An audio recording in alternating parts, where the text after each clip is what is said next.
Amy has a question. That's right. Dimas Salaberrios, an undecided Republican from the Bronx, and you are tall, but I will try to reach up here and get the microphone to you so you can ask the senator your question.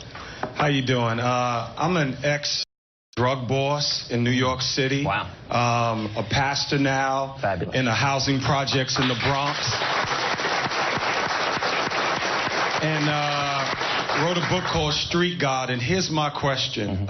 In my community here in New York City, guns are coming in from the South into our African-American and Latino communities.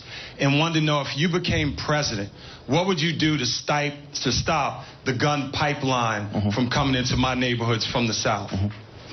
Well, let me say, first of all, thank you for the ministry that you have, and thank you for your example, standing up and touching the lives of young men and young women in your community. Thank you for what you're doing.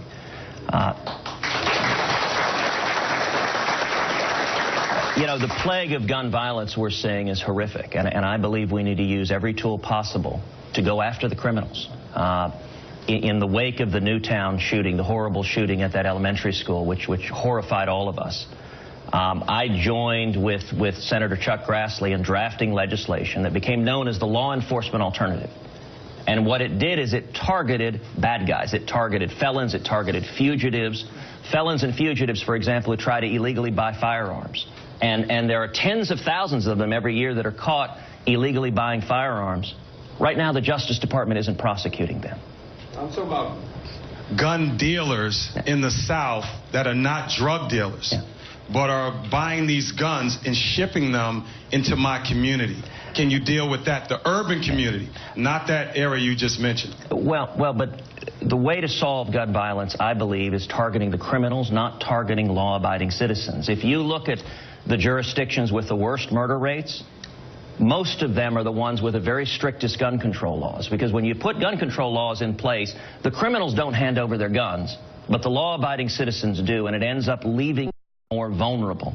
And so you look at Washington, D.C., you look at Chicago, both of them have for years effectively banned firearms, and both of them have for years been right at the top of murder rates.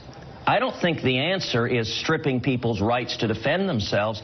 Listen, if you're a single mom living in a tough neighborhood, the Second Amendment protects your right that if someone comes through the window trying to harm your kids, you have a right to protect your kids. You have a right to be armed and protect your family. And I believe the way to stop the gun violence is not disarming the law-abiding citizens, but rather targeting the criminals and coming down on them like a ton of bricks. And the point I was making, I drafted legislation that would go after the criminals, that would prosecute any felon or fugitive who tries to illegally buy a gun. And the Democrats filibustered it. Harry Reid led the filibuster because their view was if they couldn't strip away the Second Amendment rights of everybody here, they weren't willing to go along with targeting criminals. It doesn't work when you strip the Second Amendment rights of law-abiding citizens. I want to target the bad guys and not the good guys. Senator, we got a lot more questions coming up. I'm going to take a quick break for the weather. Let's go to Rob outside.